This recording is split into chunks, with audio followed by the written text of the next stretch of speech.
क्या हुआ? अरे ये बताओ कि रोहित शर्मा पहले क्यों नहीं आए बैटिंग करने के शुरू। लिए? स्टैंड बाई, सभा भाई शुरू कर रहे हैं।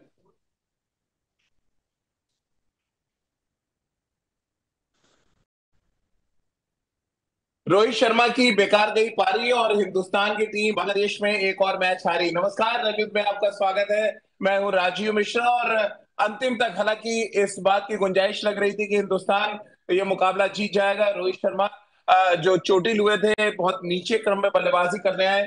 उन्होंने उम्मीदें तो जगाई, लेकिन बांग्लादेश ने बेहतर क्रिकेट खेली थी और एक बार फिर बांग्लादेश की टीम इस सीरीज में बेहतर साबित हुई। न सिर्फ मैच भारतीय टीम ने गंवाया, बल्कि अब सीरीज भी भारतीय टीम 2-0 से हार चुकी है और क्लीन स्वीप की हार का खतरा सिर पर मंडरा रहा है। 2015 जैसी कहानी लगभग नजर आ रही है, जहां पर बांग्लादेश ने सीरीज जीता था।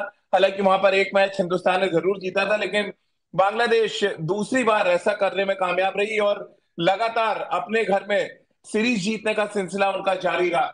जिस तरह का शानदार प्रदर्शन अब बांग्लादेश इस तरह की बल्लेबाजी की और उसके बाद गेंदबाजों ने जिस तरह से अच्छा साथ दिया, इन सभी मुद्दों पर बातचीत करेंगे। साथ ही बल्लेबाजी एक बार फिर फेल रही, हालांकि एक दो बल्लेबाजों ने उम्मीद जरूर जगाई, लेकिन अंत में जीत जो है वो बांग्लादेश के नाम रही। इस लगातार हार पर बातचीत करने के लिए हमारे साथ दो बेहद खास मेहमान जुड़ चुके हैं। हमारे साथ पूर्व क्रिकेटर और सेलेक्टर के साथ साथ अभी कमेंट्री कर रहे हैं सबा करीम हमारे साथ है, और रितेंद्र सिंह सोढ़ी पूर्व क्रिकेटर हमारे साथ इस समय जुड़ चुके हैं। समा भाई, लगातार हार, मैच के बाद हर मैच के बाद बड़ी बड़ी गलतियां, आखिर कब तक चलेगा ये? चलिए, रोहित शर्मा ने मैच को क्लोज जरूर ला दिया। हम मैच जीत भी जाते तो मैच हारा ही हुआ लगता है। क्योंकि ये तो हीरोइक होता है रोहित शर्मा का, जो अंतिम बॉल पे नहीं हो पाया। ओवरऑल कैसे आप देखते हैं? ना तो बल्लेबाजी चल रही है, गेंदबाजी में हम 65 रन पर 6 विकेट गिराने के बाद 19 ओवर में हम 272 बनवा देते हैं। पिछले मैच में आखिरी विकेट में 50 रन बनवा देते हैं। चल क्या रहा है ये हिंदुस्तान क्रिकेट में? इतनी ज्यादा गड़बड़ झाला अचानक कैसे निकल कर सामने आने लगी है? देखिए, इसका मतलब यही लग रहा है राजीव के इस टीम में जिस जिस प्रकार के सिलेक्शंस हुए हैं, बहुत ज्यादा कंफ्यूजन है। जिस खिलाड़ी को बैक करना चाहिए उसको हम लोग बैक कर नहीं पाते हैं। अगर जब खिलाड़ी एक फॉर्म में वापस आता है उसको हम लोग ब्रेक दे देते हैं। जो खिलाड़ी फॉर्म में नहीं है उसको अंत में खेलने का मौका मिल जाता है। तो इस तरह के उतार चढ़ाव इसी वजह से देखने को मिल रहे हैं। मैं एक उदाहरण आपको जी। देना चाहता हूँ। अब विराट कोहली इतना अच्छा फॉर्म पकड़ लिया था विश्व कप में। उसके बाद उनको आप न्यूजीलैंड ले नहीं गए। रोहित शर्मा न्यूजीलैंड गए नहीं। केएल राहुल न्यूजीलैंड गए नहीं। अब ये तीनों के तीनों हम्म। वापस आ गए यहाँ पर। तो वापस फॉर्म में आने के लिए आपको फिर से थोड़ा बहुत समय लगता है। वो नदारद है यहाँ पर। एकमात्र एक ऐसा खिलाड़ी है जो लगातार एक दिवसीय क्रिकेट खेलता आ रहा है, वो है श्रेयस अय्यर। और यहाँ पर भी और न्यूजीलैंड में भी इसी खिलाड़ी ने सिर्फ रन बनाए हैं, कुछ निरंतरता के साथ। तो इस तरह के का चयन, इस तरह के कॉम्बिनेशन के साथ मैदान में उतरना, ये एक बहुत बड़ा कारण है। उसके साथ साथ देखिए, हम सिर्फ बल्लेबाजी के बारे में बात करते आते हैं कि वो इंटेंट होना चाहिए, वो एग्रेशन होना चाहिए, पर यही एग्रेशन हमको गेंदबाजी में भी होना चाहिए। आज 6 विकेट गिर गया था 69 के स्कोर पर। वहां पर भी अब लाइन ऑफ अटैक अगर देखेंगे, जो बॉलिंग जो जिस लेंथ से हमारे गेंदबाजों ने, तेज हम्म। गेंदबाजों ने बॉलिंग की है, वो दर्शाता है कि जो अटैकिंग ऑप्शन आपको लेना चाहिए तो वो हमने किया नहीं। वो हम लोगों ने जल्दी सीखा नहीं, हम शॉर्ट बॉल डालते रहे। और ऐसे विकेट पे जहां पर बॉल जब पुरानी हो गई तो काफी समय मिलता है बल्लेबाजों को खेलने का। और आज वही हमें देखने को मिला। तो लेंथ में परिवर्तन, अलग अलग प्लान्स के साथ मैदान में जाने की अगर साझेदारी बन रही है, तो फिर हमारे पास अटैकिंग ऑप्शंस क्या है? ये सारी चीजें देखने को मिली नहीं। इसी वजह से बांग्लादेश ने अंत में 271 का लक्ष्य रखा। और ये भी जो टारगेट है राजीव, ये अचीवेबल है। 50 ओवर की जी। क्रिकेट में जिस तरह से विकेट बिहेव कर रहा है, सेकेंड हाफ में बॉल गीली हो गई, आपने भी देखा कि बॉल को सुखाना पड़ रहा है। ये एक ऐसा टारगेट है जो कि आसानी से चेजेबल होना चाहिए था। हम 300 सवा 300 की बात कर रहे हैं, यहाँ तो सिर्फ 272 बनाना है आपको। और अगर आप इस तरह के टारगेट को चेज चेज नहीं कर पाएंगे, तो फिर आने वाले समय में आपकी दिक्कतें और बढ़ जाएंगी, वो भी बांग्लादेश जैसी टीम के साथ। रितेंद्र, पूरे ही इस दौरे पे 2 मैचेस खेले गए और बांग्लादेश ऑलमोस्ट आउटप्ले कर रही है। मैच क्लोज जरूर जा रहा है, लेकिन हम जीतने वाली स्थिति में कहीं नहीं लगते हैं। बांग्लादेश, चलिए, जो पहला मैच था बहुत क्लोज कॉन्टेस्ट जीते, दूसरे में हम 272 बनवाने के बाद तो ऑलरेडी मैच हार गए थे, क्योंकि 65 पे 6 विकेट गिरा के हम 272 बनाने दे रहे हैं। इसका मतलब है कि बांग्लादेश को आप पूरा चांस दे रहे हैं कि आप मैच में आइए और मुझे हरा के जाइए। आप एल मुझे मार वाली स्थिति नजर आ रही है अभी तक इस सीरीज में भारत के लिए। देखिए राजीव, ये हार नहीं है, ये ट्रेजेडी है। क्योंकि अगर हम बात करते हैं बांग्लादेश के सामने आप हार रहे हैं। अभी वर्ल्ड कप में जो हार हमें जिसका सामना करना पड़ा है, अभी हम उससे उबर नहीं पाए थे। ऐसा लग रहा था शायद अब बांग्लादेश में तो आसान सी जीतें आएंगी, लेकिन ऐसा नहीं हो रहा है। यहाँ भी हम बात कर रहे हैं कि हम मैच को क्लोज लेके जाएं, but we have to accept कि बांग्लादेश ने वर्ल्ड क्रिकेट में अभी इतना बड़ा, देखिए, सिक्का नहीं जमाया है, इतनी बड़ी टीम नहीं है। हम्म। जी हाँ, फाइटर्स हैं, लड़ते हैं इनके खिलाड़ी, लेकिन ये ऑस्ट्रेलिया, इंग्लैंड, साउथ अफ्रीका जैसी टीम नहीं है, अभी इनको भी समय लगेगा। But again, if you are struggling against Bangladesh, तो that is a sign of huge huge worry. अभी साबा ने बहुत अच्छा मुद्दा उठाया, आपके न्यूजीलैंड जो प्लेयर्स नहीं जा रहे हैं वो बांग्लादेश जा रहे हैं। क्यों, अगर आप अच्छी फॉर्म में आ जाते हैं, आप क्यों टूर मिस कर रहे हैं? श्रेयस अय्यर महज ऐसे खिलाड़ी हैं जो कंटिन्यूटी में खेले हैं और रन्स भी बना रहे हैं। तो मुझे तो ये ब्रेक का जो कहानी है ना, ये समझ नहीं आती है।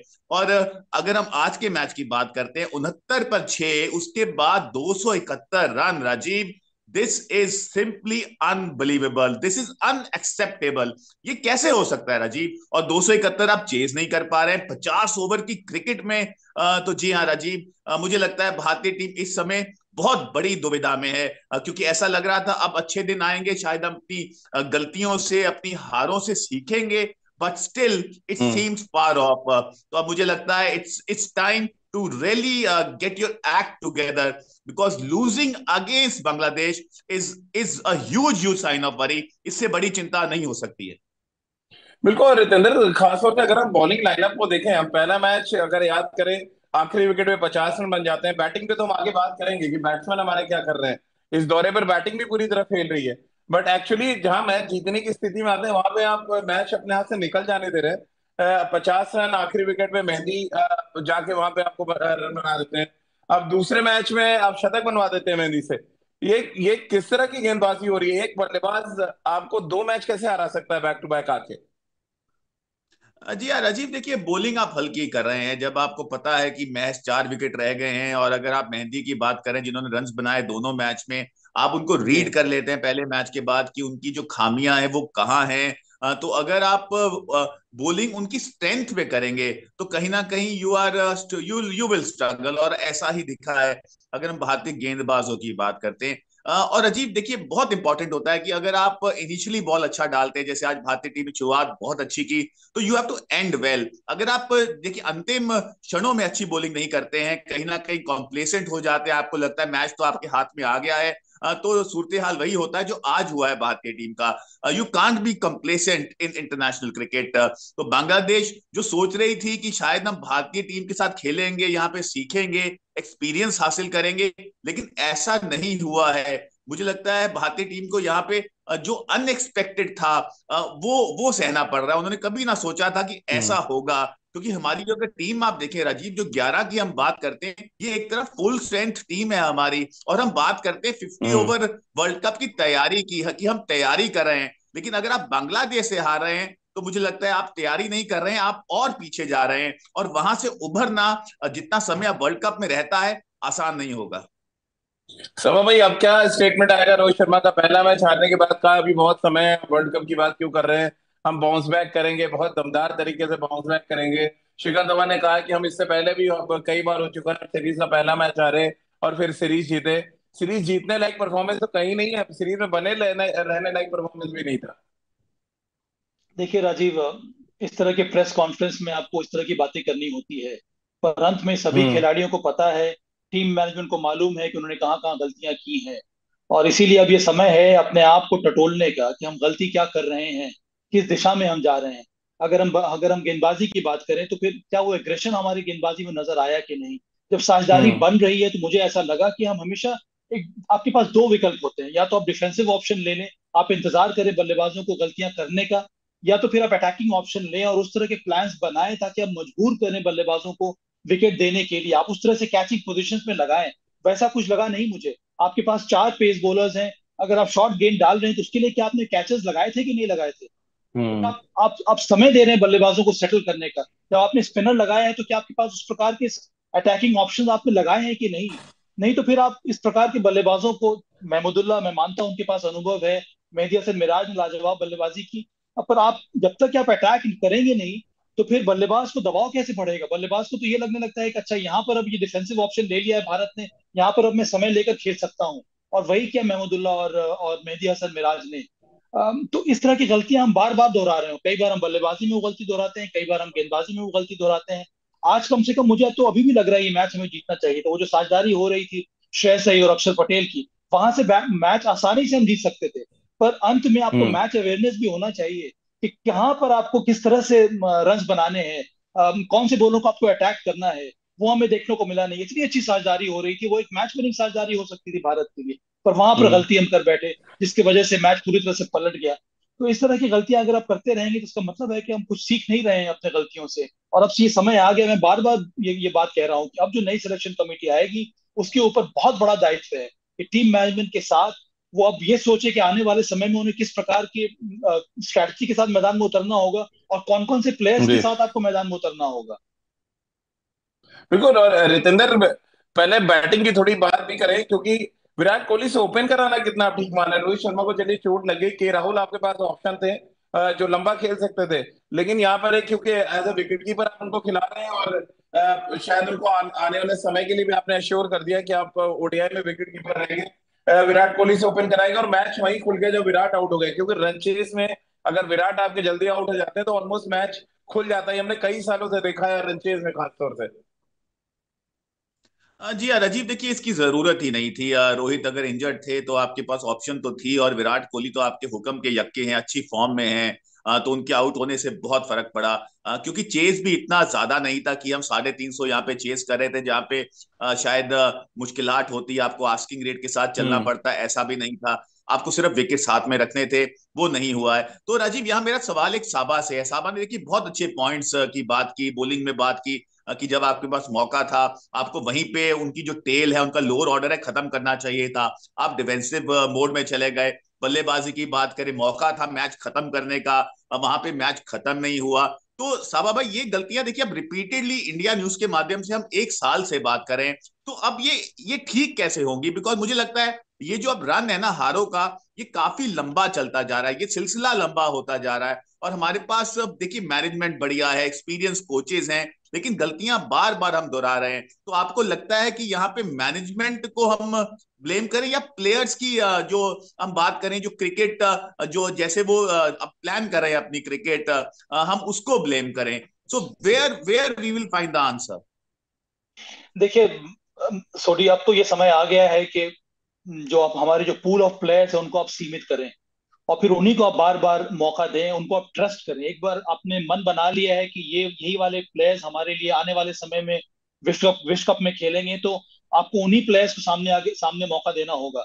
अब बहुत ज्यादा परिवर्तन की, बहुत ज्यादा चेंज की आवश्यकता नहीं है, और ना ही केवल 11 में, मैं तो कहता हूँ कॉम्बिनेशन में भी या बैटिंग पोजिशन में भी। ये गलती हम लोगों ने T20 के पहले भी की थी, उस गलती को अब दोहराने की जरूरत नहीं है। अगर आपने श्रेयस अय्यर को बना लिया है कि नंबर 4 पर खेलेंगे, तो आने वाले जितने सारे एक दिवसीय मैचेस हैं उनको आप नंबर 4 पर ही खिलाइए।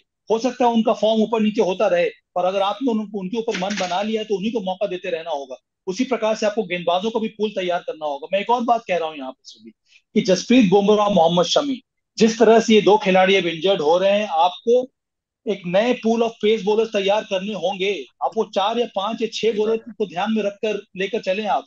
अब वो समय आ गया है कि अब इन दो पेस बॉलर्स के आगे हम सोचना शुरू करते हैं। उसी प्रकार के स्पिनर्स के बारे में आपको ध्यान देना होगा कि आपके टॉप क्वालिटी 3 स्पिनर्स कौन होंगे वनडे क्रिकेट में। क्या वो युजवेंद्र चहल है, क्या वो अक्षर पटेल है, क्या वाशिंगटन सुंदर है? अगर यही स्पिनर्स हैं तो आप इन्हीं को बार बार मौका देते रहिए। अब वो समय चला गया है कि मैं इसको भी ट्राई कर लेता हूँ, उसको भी ट्राई कर लेता हूँ, फिर हम देखेंगे विश्व कप तक कौन अच्छा परफॉर्म कर रहा है। अब वो समय नहीं है।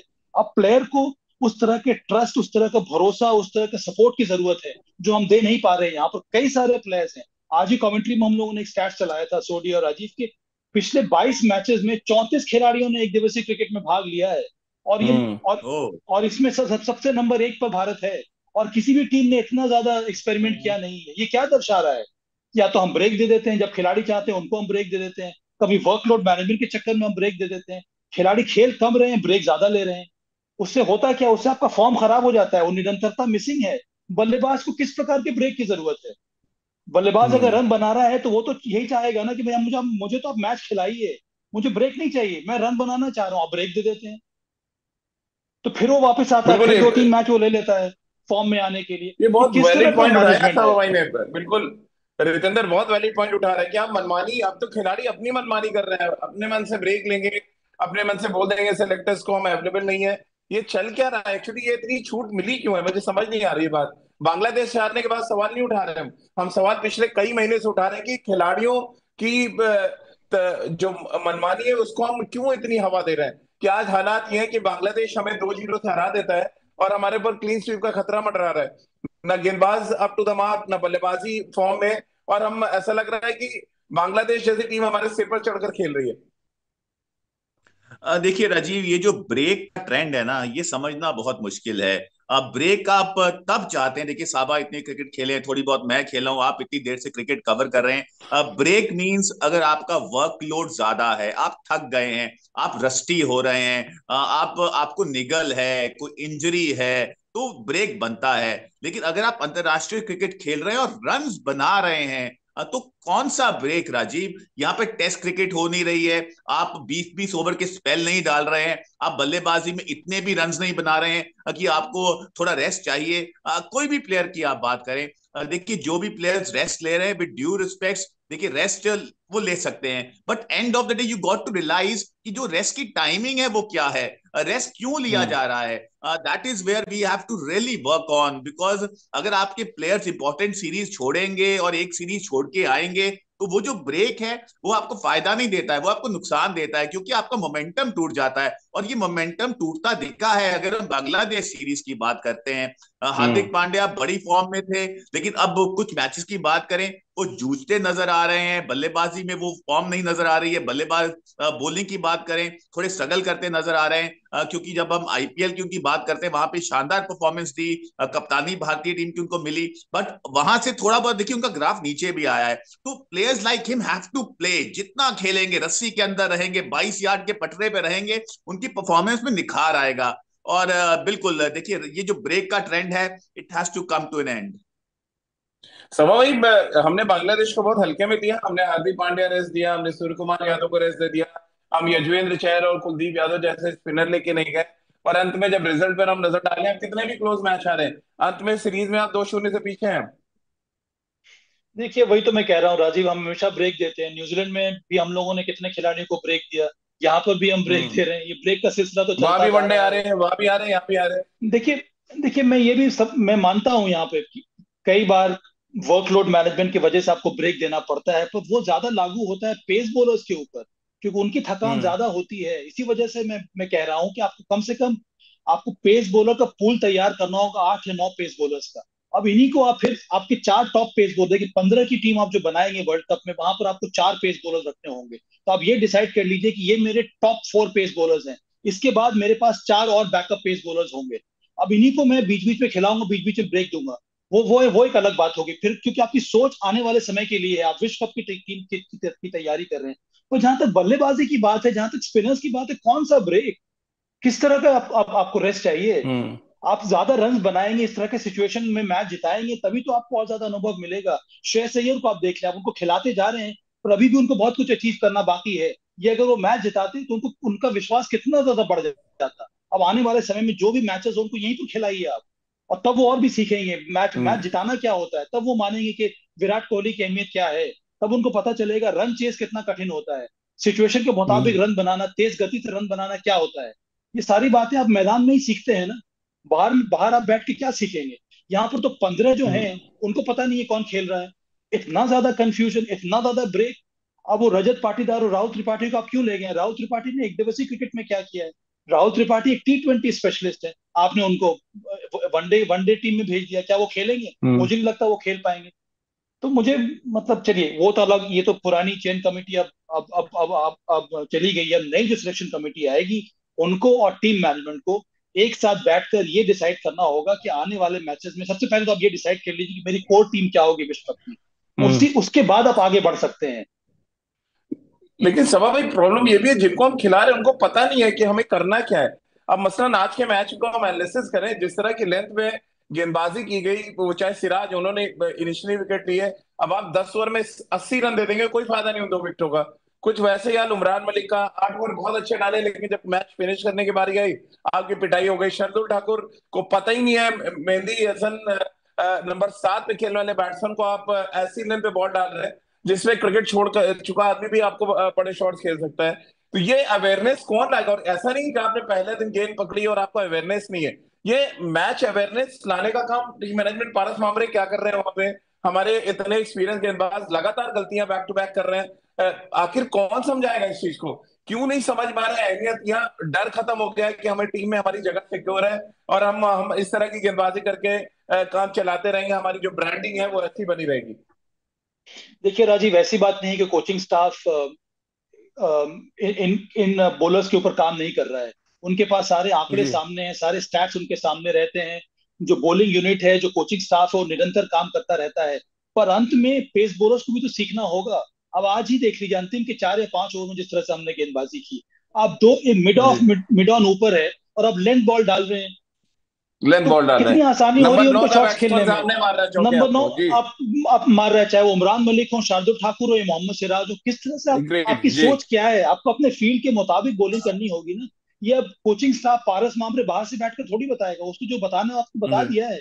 अंत में एग्जीक्यूशन तो वो खिलाड़ी के ऊपर निर्भर करता है ना, कि आपकी आपकी सोच नहीं ये बता रही है कि भाई अब मैंने मिड ऑफ और मिड ऑन को ऊपर रखा है तो मैं लेंथ बॉल नहीं डाल सकता हूँ। तो हम्म। आपके पास कितने सारे विकल्प हैं। या तो फिर आप यॉर्कर ट्राई कीजिए, अगर आपको यॉर्कर डालना है तो फिर आप दोनों खिलाड़ियों को पीछे कर लीजिए। सिंगल ही जाएगा ना, कम से कम इस तरह की चौका छक्का तो नहीं लगेगा। हम हम्म। मतलब ये कहना बड़ा मुश्किल है। और ये तो जब मैं कमेंट्री कर रहा था, इस तरह की गेंदबाजी देख रहा था, तो बड़ा ही अजीब लग रहा था कि हम हमारे जो यंग पेस बॉलर थे वो भी कुछ नहीं सीख रहे हैं। फिर से वही हम गलती दोहराते बिल्कुल। जा रहे हैं। पिछले मैच में भी वही हुआ, इस समय भी इस मैच में भी वही हो रहा है। तो गलती हर तरफ से हो रही है, खिलाड़ियों से भी हो रही है। यहाँ पर ये बात नहीं कि खिलाड़ी को आपको आपको अलग अलग करके सोचना होगा। खिलाड़ी तो अंत में हम्म। अंदर जाके आप ही को तो रन बनाना है, आप ही को तो विकेट लेना है, आप ही को तो रन रोकना है। जो अगर आप नहीं कर रहे हैं, इसका मतलब है कि आप में कुछ ना कुछ गड़बड़ी है। और यही सारी बातें सामने लानी होगी, तभी हम आगे बढ़ेंगे। नहीं तो बहुत ज्यादा पिछड़ते जा रहे हैं हम लोग। बिल्कुल। और फिटनेस को लेके भी रिपेयर है समस्या। अब दीपक चहर एक सीरीज में आते हैं, एक मैच खेलते हैं, फिर उनको परेशानी हो जाती है। तो ऐसे गेंदबाजों को हम क्यों टीम के साथ ट्रैवल कराएं? ब्रांड थोड़ी बनाना है कि दीपक चहर ब्रांड है, हम उनको लेके चलते रहेंगे। आपसे गेंदबाजी नहीं हो रही है, 4 ओवर गेंदबाजी करके आप टीम को मजार में फंसा के जा रहे हैं। और ये कोई पहला मौका नहीं, दीपक चहर का हर दौरे के पहले इंजरी का एक रिकॉर्ड बन चुका है। आप कितने भी अच्छे गेंदबाज हो, आपको अगर टीम को नुकसान आप पहुंचा रहे हो तो ऐसे खिलाड़ी का मुझे नहीं लग रहा है कोई इस्तेमाल है टीम में। और एक रफ्तार के गेंदबाज हम खिलाते जा रहे हैं, वही शार्दुल ठाकुर, वही दीपक चहर, जिनके पास स्पीड नहीं है। अर्शदीप सिंह को क्यों रेस्ट दिया गया, ये भी समझ से परे है इस दौरे पे। वही देखिए राजीव, राजीव, इसके बारे में बिल्कुल बात करते अर्शदीप हैं हम को। लोग आ रहे हाँ जी राजीव, देखिए रितेंद्र। अगर जैसे नहीं भी नहीं। आप। जी साहब भाई, बताइए साहब भाई। नहीं नहीं, छोटी, हाँ आप जो आप आप। बताइए हाँ हाँ साहब। पेस बॉलर्स के बारे में बात हो रही है, इसके बारे में आप बताइए तो ज्यादा अच्छा रहेगा।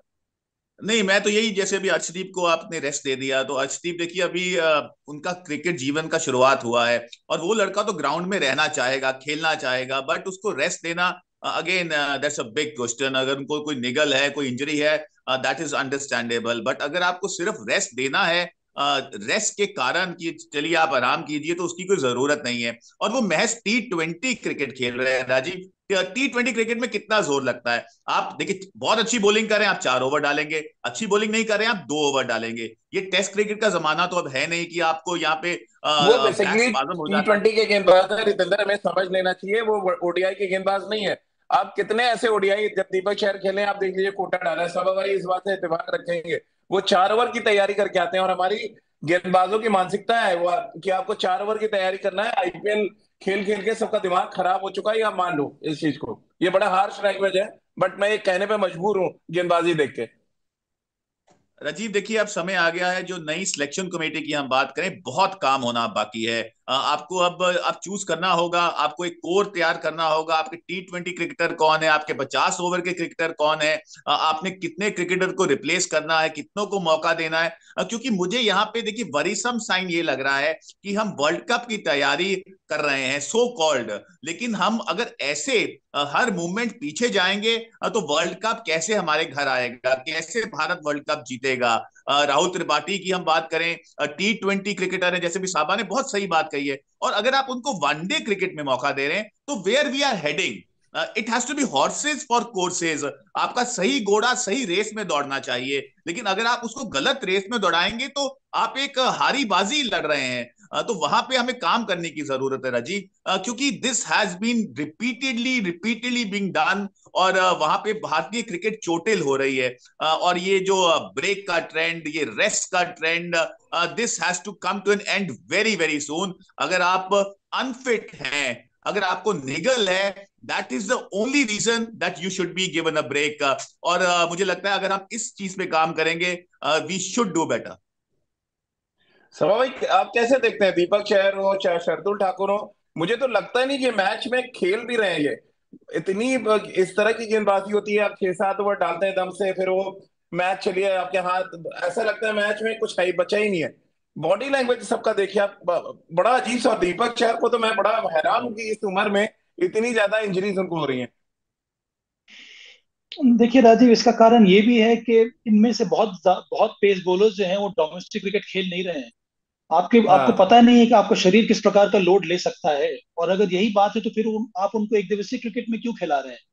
तो फिर उनको जी। T20 के बारे में ही आप सोचिए। अगर आप वनडे क्रिकेट खेल नहीं रहे हैं, आप रणजी ट्रॉफी खेल नहीं रहे हैं, तो आपके शरीर को भी पता नहीं है कि आप 4 ओवर 5 ओवर का स्पेल अलग अलग फेज में लाके कर सकते हैं कि नहीं। फिर आपका शरीर समझ रहा है कि आपको 4 ओवर ही डालना है, वो भी 2 या 3 स्पेल में। तो मुझे लगता है कि इन सब बातों पर ध्यान देने की जरूरत है। और देखिए, बहुत जरूरी है चयनकर्ताओं के दिमाग में, टीम मैनेजमेंट के दिमाग में वो क्लैरिटी होनी चाहिए प्लेयर्स को लेकर हम्म। कि मेरे लिए इस फॉर्मेट में कौन कौन खिलाड़ी है जो जो तैयार है, जो अच्छा परफॉर्म कर सकता है। T20 में कौन ऐसा खिलाड़ी है जो तैयार है और अच्छा कर सकता है। टेस्ट क्रिकेट में मेरे पास कौन कौन से खिलाड़ी हैं। और चंद खिलाड़ी तीनों फॉर्मेट खेल सकते हैं। फिर आप इन तीनों खिलाड़ियों के बारे में, अगर ऐसा खिलाड़ी है जो तीनों फॉर्मेट खेल रहा है, तब आप वर्कलोड मैनेजमेंट के बारे में बात कीजिए।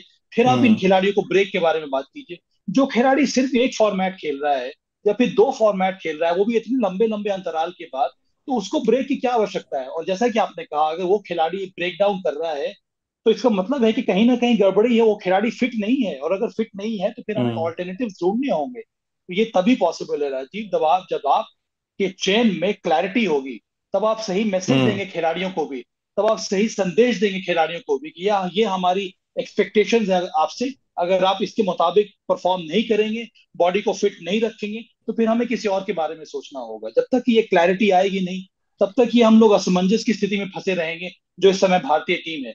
इसके बारे में तो देखिए, हम लोग बात कर रहे हैं राजेश की असमंजस स्ट्रैटेजी में है। हमारा हमारे हमारे सोच में भी है, हमारे टेम्पलेट में है। और उसके ऊपर से खिलाड़ियों के चेन में भी अगर हम लोग उसी प्रकार का कंफ्यूजन रखेंगे, तो फिर परेशानी और ज्यादा बढ़ जाएगी, जो इस समय भारत की स्थिति हो गई है। बिल्कुल रितेंद्र, और थोड़ी बात बल्लेबाजी पे भी कर लें। 186 रन हम पहले मैच में बनाते हैं और दूसरे मैच में भी हमारा हाल कुछ ऐसा होता है कि वो रोहित शर्मा के अंतिम में वो विस्फोटक पारी हटाते हैं, तो हम बड़े अंतर से मैच में आ जाते हैं। अब बल्लेबाजी को अब क्या हुआ जरा बताएं, खासतौर से शिखर धवन की हम बल्लेबाजी की बात करें। मेरे तो समझ से परे है किस अंदाज में बैटिंग कर रहे हो, चाहे न्यूजीलैंड हो चाहे बांग्लादेश हो। और सभा भाई एक बात बिल्कुल देखिए, कह रहे हैं, हमें अब उन चेहरों की तरफ जाना पड़ेगा जिन जो अपने स्ट्राइक रेट पे काम कर रहे हैं, जो इन फ्यूचर दिख रहा है कि हमारी मौजूदा जो क्रिकेट का एक स्टैंडर्ड बन रहा है उससे मैच कर रहे हो। अगर ये खिलाड़ी हमारे कितना भी सीनियर खिलाड़ी मैच नहीं कर रहा, तो आपको उनको बाहर बैठाने का दम दिखाना पड़ेगा। राजीव दिखाना पड़ेगा, और वो समय आ गया है। आपको हार्ड डिसीजन तो लेने होंगे, क्योंकि अब आप हम्म। देखिए इंतजार नहीं कर सकते हैं। आपको कुछ ना कुछ तो करना होगा, क्योंकि जो ये समय है ना, एक्सटेंडेड रन हो गया है डिसअपॉइंटमेंट्स का, हारों का। बात अभी हम सब कर रहे हैं, हम चैनल्स पे बात करते हैं ऐसा होना चाहिए ऐसा होना चाहिए, लेकिन ऐसा होता नहीं है। अब मुझे तो ये नहीं समझ आती अंतरराष्ट्रीय क्रिकेट में, अभी जो हम मुद्दा उठा रहे थे राजीव, बॉलिंग का, कि अगर आप आगे बॉलिंग लेंथ बॉलिंग कर रहे हैं, मिड ऑफ मिड ऑन ऊपर हैं, तो दैट्स अ कार्डिनल एरर। आपको पारस भामरे अंदर आके नहीं बताएंगे। आप इतनी क्रिकेट खेले, आप भारतीय टीम तक पहुंचे हैं, क्यों आप सफर तय एक किया है। बंदे को वाइस कैप्टन बनाते हैं रितेंद्र? वो वाइस कैप्टन क्या कर रहा है? मेरी नजर में कैप्टनसी मटेरियल कभी थे ही नहीं के राहुल। उसके बाद भी आप उनको वाइस कैप्टन। सबसे बड़ी गलती आज मैच में जो मैंने ऑब्जर्व की, वो कप्तानी थी। रोहित शर्मा का बाहर जाना मुझे लग रहा है एक बड़ा लॉस हो गया इंडियन क्रिकेट टीम के लिए आज। जी हाँ राजीव, बिल्कुल ठीक कहा आपने, क्योंकि अगेन आपको देखिए यहाँ पे अब डिसाइड करना होगा कि आपके देखिए कप्तान कौन है, आपके वाइस कप्तान कौन है। आप अगर बहुत बड़ा पूल रखेंगे, ट्राइड एंड टेस्टेड प्लेयर्स को अगर आप बार बार मौका देंगे, देखिए वो भी गलत है। अगर आप नए प्लेयर ज्यादा लेके आएंगे वो भी गलत है। आपको एक कोर तैयार करना होगा, 20-25 प्लेयर जो वर्ल्ड कप के लिए आपके जा रहे हैं उनको खिलाइए, उनको बदलिए, लेकिन वहां से भी नया खिलाड़ी मत लेके आइए, क्योंकि फिर तो वो असमंजस जो बात अभी साबा कर रहे हैं वो स्थिति बनी रहेगी। आपको समझ ही नहीं आएगा कौन जाएगा कौन नहीं जाएगा। तो समय देखिए बीतता जा रहा है राजीव, ये सीरीज तो गई, और ये सीरीज ऐसी सीरीज है जहां पे बहुत कुछ अब सामने आया है। क्योंकि अगर आप बांग्लादेश से हार रहे हैं, आप क्लोज हारिए, जैसे भी हारिए, हार हार होती है राजीव। और अगर आपके प्लेयर्स की अवेलेबिलिटी की बात करें, आपकी ठीक ठाक टीम है, यहाँ कोई यंग टीम इंडिया बी नहीं गई है, आपकी हाँ, फुल स्ट्रेंथ टीम एग्जैक्टली। गई है।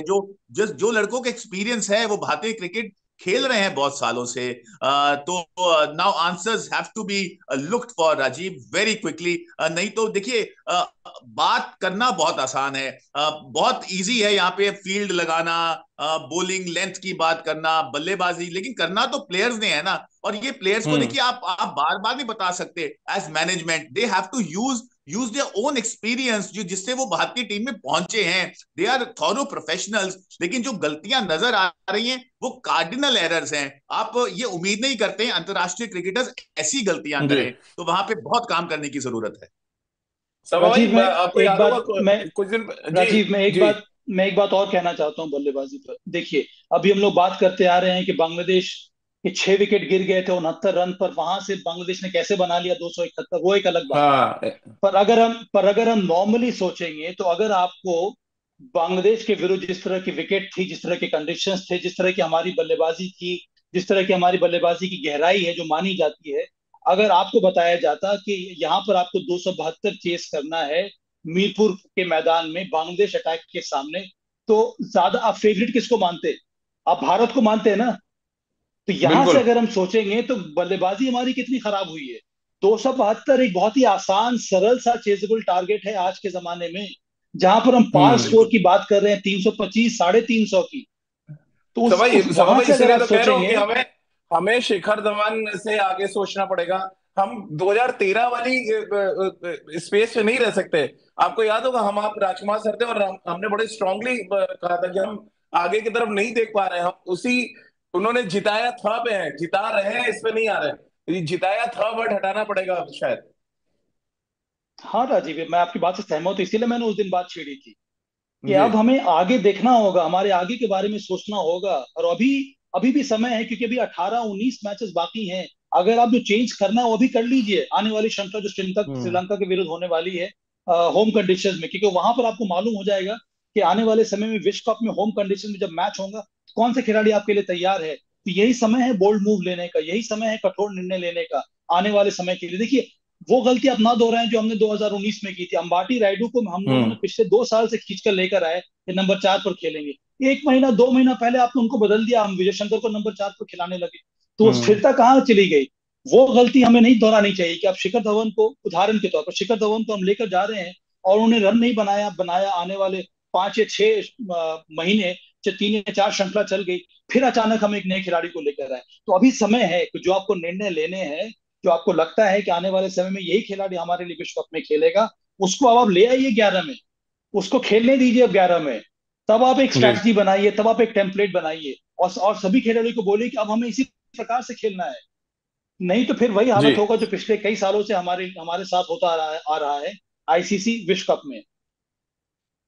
चलिए सभा भाई, बहुत बहुत शुक्रिया आपका। रितेंद्र, आपका भी बहुत बहुत शुक्रिया हमारे साथ जुड़ने के लिए। तो एक ऐसा मुकाबला जहां पर भारतीय टीम एक बार फिर मैच जीत सकती थी, ना सिर्फ मैच हारे बल्कि सीरीज भी यहाँ से निकल गई, और तमाम तरीके के सवाल भी खड़े हो गए। क्योंकि अगर आप बांग्लादेश जैसी टीम के खिलाफ मैच हारेंगे तो फिर सवाल आप पे खड़े होंगे, और सवाल तब और बड़े नजर आएंगे जब आपकी टीम में विराट कोहली, रोहित शर्मा, शिखर धवन जैसे दिग्गज खिलाड़ी हो, जिनके बारे में कहा जा रहा है कि वो एक ब्रांड है और 2013 से भारतीय टीम को कई मैच जिताते आ रहे हैं। लेकिन अफसोस कि 2022 में यही खिलाड़ी भारतीय टीम को मैच नहीं जिता पा रहे हैं। और इसी उम्मीद के साथ कि भारतीय टीम अपने प्रदर्शन में थोड़ा सा सुधार करे, अपनी सोच में थोड़ा सुधार करे। और बड़ा सवाल ये है कि अगर रोहित शर्मा अंतिम को ओवर्स में आके इस तरह की ताबड़तोड़ बल्लेबाजी कर सकते हैं, तो फिर मैच की शुरुआत में क्यों नहीं कर पा रहे हैं? वो ब्लॉकेज कहां पर है जिससे निकलना है भारतीय बल्लेबाजों को? क्योंकि अंत में भारतीय बल्लेबाजों को मैच जिताना है, भारतीय गेंदबाजों को अच्छा प्रदर्शन करना है, और तभी आप एक यूनिट के तौर पर न सिर्फ मैच जीत पाएंगे बल्कि बायलेटरल सीरीज के साथ साथ आईसीसी टूर्नामेंट्स के लिए भी अपना दावा पेश कर पाएंगे। तो चलिए आज के लिए हमारी इस चर्चा में फिलहाल इतना ही।